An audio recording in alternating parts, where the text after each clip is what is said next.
Το δεξί χέρι της Αγίας Παρασκευής, η οποία έχει το χάρισμα να θεραπεύει τις ασθένειες στα μάτια.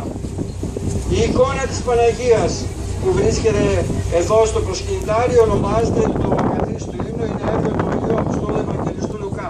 Δεν είναι φτιαγμένη από χρώματα αλλά με κερί και μαστίχα, γι' αυτό η μορφή της είναι μαύρη. Δόρισε ο αυτοκράτορας Αλέξιος στον Άγιο Διονύσιο τον καιρό που έκτισε το μοναστήρι, κατά καιρούς η εικόνα έχει μοιοπλήσει. Ευχόμαστε άξιο το προσκύνημά σας, η Παναγία μας βοήθειά σας την ημέρα αυτή που γιορτάζει. Επίσης ευχόμαστε ο Κύριος, η Παναγία και ο Άγιος Ιωάννης ο πρόδρομος να σας ευλογούν μαζί με τις οικογένειές σας. Ο σταυρός που θα προσκυνήσετε έχει τίμιο ξύλο.